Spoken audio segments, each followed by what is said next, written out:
আপনারা কি কোনো ওকেশনে মায়াপুর যাচ্ছেন? তাহলে সাবধান, আপনাদের সাথে হয়ে যেতে পারে বড়সড় প্রতারণা, হয়ে যেতে পারে আপনাদের পকেট পুরো ফাঁকা। আপনারা যদি কোনো ওকেশনে মায়াপুর যান তাহলে কিন্তু অবশ্যই এই জিনিসগুলো মাথায় রাখবেন। হ্যাঁ বন্ধুরা, আমরা কাটোয়া থেকে রওনা দিলাম মায়াপুর উদ্দেশ্যে। ট্রেনও সময় মতন ছেড়ে দিল। আমরা বিষ্ণুপুর স্টেশনে পৌঁছেও গেলাম। এই স্টেশনে আগের থেকে আমাদের জন্য অপেক্ষা করছিল মামা মামি বোন ভাগ্নে সবাই। স্টেশনের বাইরে এসে এইখান থেকে টোটো করতে হবে। টোটো অবশ্যই দাম দর করতে হবে, কারণ এই ওকেশন টাইমে ওদের কোনো রেটের ঠিক নেই। যাকে যেরকম পায় সেই হিসাবে দাম নেয়। আর এইখানে আঙুল দেখাচ্ছে, এই জায়গাটা হচ্ছে পোড়ামাতলা মায়ের মন্দির, খুবই জাগ্রত মা। যদি হাতে সময় থাকে অবশ্যই দর্শন করে নিও। তারপরেই চলে এলাম ফেরিঘাট। আর ফেরিঘাটে মারাত্মক ভিড় ছিল, কারণ ওকেশনটা ছিল 1 জানুয়ারি, বছরের প্রথম দিন। এখানে লঞ্চের জন্য 10 টাকা ভাড়া আর নৌকার জন্য 5 টাকা। দেখো ভিড়খানা কেমন, দেখো এই ভিড় ঠেলে কোনো রকমে পৌঁছে গেলাম লঞ্চ ঘাটে।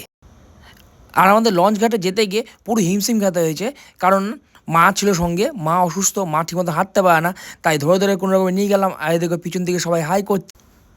ভেবেছিলাম দিনটা খুবই আনন্দ করে কাটাবো, কিন্তু তার হলো কই, এত ভিড়ের মধ্যে খুবই অস্বস্তি করছিল। আর এই ফেরির উপর অনেকক্ষণ দাঁড়িয়েছিলাম লঞ্চের অপেক্ষায়। একটা লঞ্চ কোনো রকমে বেরিয়ে গিয়ে আর একটা ঢুকলো। কোনো রকমে বলার কারণ হচ্ছে লোকের প্রচুর ভিড় হচ্ছিল। আর নৌকাগুলো দেখেছো, নৌকাগুলো সেই লেভেলের ভিড়। আর আমাদের এই নদী পার করেই ওপারে যেতে হবে।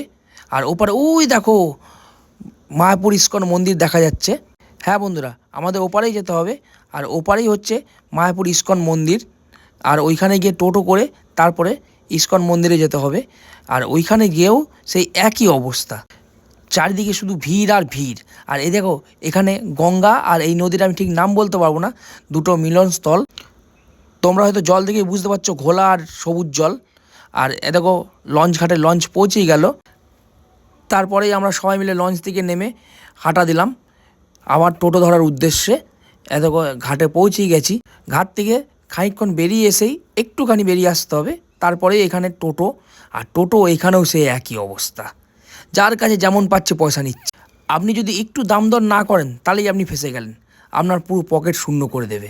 আর এই হচ্ছে বিশ্বের সবথেকে বড় মন্দির মায়াপুর ইস্কন। টোটোয় যেতে যেতে আমার এই দৃশ্যটা বেশ ভালোই লাগে। তোমাদের কেমন লাগে অবশ্যই কমেন্ট বক্সে জানাবে। তারপরে মন্দিরের সামনে পৌঁছে গেলাম। দেখো তেমন ভিড় ছিল না এইখানটাতে, কিন্তু নৌকায় প্রচুর ভিড় ছিল। এরপরে যে ভিড়টা হয়েছিল, এই ভিড়টা মারাত্মক ভিড় ছিল। মন্দিরের ভিতরে ঢুকেই দেরি না করে আমরা প্রসাদের লাইনে দাঁড়িয়ে গেলাম। আর প্রসাদের আজকের দিনের জন্য দেখো 10 টাকা দাম বাড়িয়েছে সবাই। 40 টাকার কুপনটা 50 টাকা করেছে আজকের দিনের জন্য। আমরা 50 টাকার টোকেনটাই কেটে নিয়েছিলাম। টিকিটের জন্য আমি এখানে সবার সঙ্গে লাইনে দাঁড়িয়েছিলাম। আমি পয়সাটার টিকিটটা নেওয়ার জন্য দিয়ে দিলাম। আর আমাদের এখানে প্রভুজি একটু ফোনে ব্যস্ত ছিল, যাই হোক তার মধ্যেও কাজ করছিল, আমাকে টিকিটগুলো দিয়ে দিল। এবার একটুনি চা আর টিফিন করতে হবে, সেই কারণে বাইরে যেতে হবে। আর বাইরে গিয়ে একদম মন্দিরের অপোজিটে এই দোকানে গেলাম চা খাবো বলে। চায়ের কোয়ালিটি আর কি বলবো বন্ধুরা, সিজন টাইম বলে কথা, খরিদ্দার তো আসবেই। আর অন্য সময় তো এরা ডাকাডাকি করে। চার কোয়ালিটি একদম নিম্নমানের ছিল, যাকে বলবো একদম আমরা খেতে পাইনি। সবাই চাটা একটু করে মুখে দিয়ে চাটা ফেলে দিল। এই কারণেই বলছি বন্ধুরা, কোনো ওকেশনের জন্য মায়াপুরে এসেন না, কারণ এই টাইমে আপনারা এখানে ঘুরেও শান্তি পাবেন না, কোনো কিছু খেয়েও শান্তি পাবেন না। তারপরে অপোজিটে একদম মন্দিরের সামনে এই কচুরি আর পরোটার দোকানটায় গেলাম। আর কচুরির সাইজগুলো দেখেছো, আমার মতো মনে হয় বাতাস সাইজও এর থেকে বড় হয়। যাই হোক খেতে তো হবে, খিদে পেয়েছে, সেই কারণে ঢুকে গেলাম এই হোটেলেই। পরোটা কচুরি সব কিছুই অর্ডার করলাম, সব কিছুই মিলিয়ে গুছিয়ে। তার সব কিছুই 30 টাকা প্লেট। আমার তো মনে হয় এরকম 5 প্লেট খেলেও আমার পেট ভরবে না, কারণ লুচির কোয়ালিটি একদম ছোট ছোট, একদম বাতাসের সাইজে। আর এরকম পাতলা পাতলা পরোটা দিয়েছিল। এত লুচিগুলো বুঝতে পেরেছো কেমন, আর সঙ্গে ছোলার ডাল দিয়েছিলো। আর ছোলার ডালটা পুরো জঘন্য খেতে ছিল, কি বলবো আর তোমার। তো এবার টেস্ট করার পালা। প্রথমে টনি কচুরি দিয়ে ছোলার ডাল দিয়ে খেয়ে দেখলাম। তোমাদের তো আগেই বলেছি যে আমার জঘন্য লেগেছে খেতে।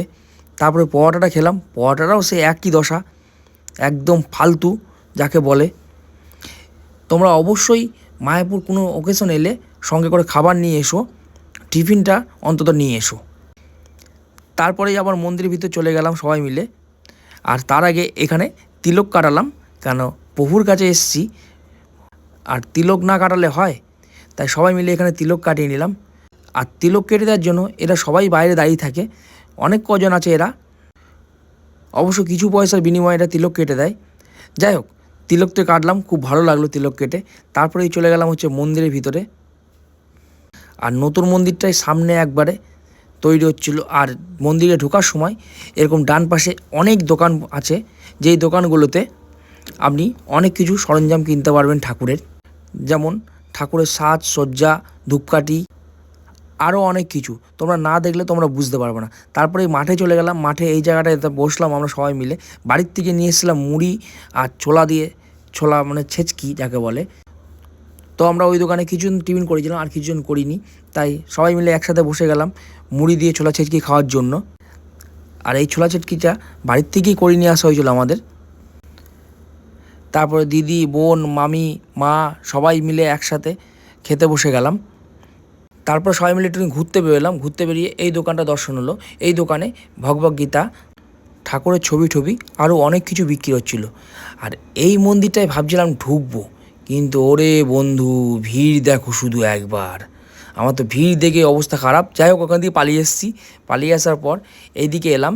এদিকে এসে গীতা ভবনে দেখলাম, তারপরে চৈতন্য ভবন, এগুলো কিন্তু সবই থাকা আর খাওয়ার ব্যবস্থা আছে এখানে। আর এই সিজনে চারিদিকে এত ফুল ফোটে এখানে, এখানে সবাই ফুলগুলো লাগায় মন্দিরের প্রভুরাই, আর খুব সুন্দর লাগে। আমার তো দুর্দান্ত লাগে এই সময়টা ফুলগুলো। আর এই টাইমে জানো তো বন্ধুরা, কত সুন্দর চারিপাশটা লাগে তোমাদের বলে বোঝাতে পারবো না। তারপরে এই শপটায় গেলাম। এই শপটাতে অনেক ঠাকুর অনেক কিছু বিক্রি হয়েছিল, ঠাকুরের সরঞ্জাম। আর এই দেখো গীতা ভবন, এটা গীতা ভবনে তুমি থাকতে পারবা, খেতে পারবা। আর তারপরেই চলে গেছিলাম হচ্ছে এই পার্কিংয়ের জায়গাটাতে। এটা মন্দিরেরই পার্কিং, এখানে যারা ঘুরতে আসে তারা এখানে গাড়ি রাখে। তারপরে গেছিলাম হচ্ছে এই মেলাটাতে, গীতা মেলা। এই সময়ে গীতা মেলাটা প্রতিবারই বসে এখানে। আর জানো বন্ধুরা, এখানে নিরামিষ কত রকমের খাবার পাওয়া যায়। আমি তো দেখে অবাক যে নিরামিষও এত রকম খাবার হয়। যাই হোক, আমরা বেশি কিছু খাইনি, এখান থেকে ফুচকাটাই খেলাম, কিন্তু ফুচকাটা আমার ভালো লাগেনি। আর এখানে দেখো সবাই বসে ভেজ বিরিয়ানি খাচ্ছিল। এখানে ভেজ বিরিয়ানিও পাওয়া যায়, আবার পনির সেটে পাওয়া যায়, আরও অনেক কিছু খাবার পাওয়া যায় যেগুলো তোমরা ধারণাও করতে পারবে না। তবে ফুচকার কোয়ালিটিটা একদম বাজে ছিল, আমার একদম ভালো লাগেনি ফুচকার কোয়ালিটি। আর এই দাদার কাছে ফুচকা খেয়েছিলাম আমরা, আমি একটা খেয়ে আর খাইনি, বোন আর ভাগ্নে খেয়েছিল। আর দিদির তো খাওয়া যাবে না, কারণ দিদি সদ্য অপারেশন করে উঠেছে, তাই দিদি আর খায়নি। তারপরেই চলে গেলাম হচ্ছে এইখানে দেখি এই গরুর গাড়িটা। এই গরুর গাড়িটা কিন্তু তোমরা সবাই রাইড করতে পারবা ইচ্ছা করলে, কিছু পয়সার বিনিময়ে। আর এইটা হচ্ছে একটা ডিজিটাল থিয়েটার, এই ভিতরে শো দেখানো হয়। কী শো আমি সেটা বলতে পারবো না। তারপরেই চলে গেলাম হচ্ছে লাইনে, খাওয়ার লাইনে দাঁড়িয়ে পড়লাম সবাই মিলে,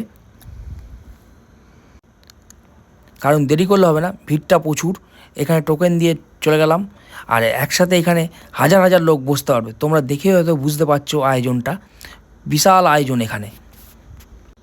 আর মায়াপুরের এই জায়গাটা আমার সব থেকে ভালো লাগে, কারণ একসাথে বহু মানুষ খায় এখানে, আর খুবই ভক্তি ভরে তৃপ্তি ভরে খায়। বোন ওইদিকে ভিডিও করছিল, তাই আমরা একটু সবাই হাই করে দিলাম। দেখো আমরা সবাই খেতে বসে গেছি, এবার অপেক্ষা করছি কখন পাতা গ্লাস দেবে। যাই হোক, গ্লাস দিয়ে যাওয়ার পরই সঙ্গে সঙ্গে পাতা দিল, তারপরে দিল হচ্ছে খিচুড়ি। আর খিচুড়িটা দুর্দান্ত খেতে ছিল। তারপরে চলে এলো সাদা ভাত, সাদা ভাতের সঙ্গে দিয়েছিল হচ্ছে একটা তরকারি, সব রকম দিয়ে ডাল ঠাল আরও কী সব ছিল ওর মধ্যে। খাওয়া দাওয়ার পর চলে গেলাম হচ্ছে রানাপ্রভুর দোকানে। মায়াপুর এসেছি আর ভাইরাল রানাপ্রভুর সাথে দেখা করবো না তাই হয়, তাই খাওয়া দাওয়ার পর সোজা চলে গেলাম হচ্ছে রানাপ্রভুর দোকানে। ওই দেখেন রানাপ্রভু বসে আছেন ফোনে, আর উনি হচ্ছেন রানীপ্রভুর স্ত্রী মাতাজি। উনি হচ্ছে সোয়া চাপ রেডি করছে সবাইকে দেওয়ার জন্য। আমিও সেই ফাঁকে একটুখানি ভিডিও টিডিও করে নিলাম, কটা শর্ট ভিডিও করেছিলাম। আর রানাপ্রভুর মানে ব্যবহার তোমাদের বলে বোঝাতে পারবো না, অসাধারণ অমায়িক ব্যবহার যাকে। আর আমরা যখন রানাপ্রভুর দোকানে বিরিয়ানি নিতে পৌঁছেছি তখন প্রায় শেষের দিকে। আমরা তো ভাবলাম আমরা আর বিরিয়ানি পাবো না। যাই হোক, রাখে হরি তো মারেকে, ভগবানের প্রভুর ইচ্ছা আমি বিরিয়ানি পেয়েছি। তাও 1 প্লেট 2 প্লেট নয়, 4 প্লেট বিরিয়ানি নিয়েছিলাম। 2 প্লেট আমাদের জন্য আর 2 প্লেট মামাদের জন্য, আর সঙ্গে 4টে সোয়া চাপ নিয়েছিলাম। তারপরেই সোজা চলে এলাম হচ্ছে বাড়িতে এসে এবার বিরিয়ানিটা টেস্ট করে দেখতে হবে কেমন। তা দেখো বিরিয়ানির কালারটা তো দুর্দান্ত, আর ঘিয়ে একদম চপচপ চপচপ করছে যাকে বলে। প্রচুর ঘি ছিল, আর ওর মধ্যে সোয়াবিন ছিল, পনির ছিল, আরও অনেক কিছু ছিল। যাই হোক, আলু ছিল, এরকম সাইজের একটা আলু দিয়েছিল। এবার টেস্ট করে দেখি চলো কেমন। আর সোয়া চাপটা দেখে তোমরা বুঝতে পারছো কেমন টেস্ট হতে পারে। কালারটা তো সেই দুর্দান্ত কালার এসছে। তা চলো এবার একটু ট্রাই করে দেখা যাক। একটু আলু নিলাম, একটু সোয়াবিন নিলাম, আর সঙ্গে একটু নিলাম হচ্ছে পনির দিয়ে একটা বড় পাড়া একটা বাইট নেবো। সেই কারণে সব কিছু রেডি করে নিয়ে একবারে বড় পাড়া একটা বাইট নিলাম। দেখি এবার টেস্টটা কেমন। ওফ, কি বলবো বন্ধুরা, সেই লেভেলের টেস্ট ছিল। ভেজ বিরিয়ানি যে এত সুন্দর খেতে হতে পারে আমি এই ফার্স্ট টাইম জানলাম, কারণ আমি ফার্স্ট টাইম ভেজ বিরিয়ানি খেলাম। তারপর একটু সোয়াবিন চাপ দিয়ে ট্রাই করব।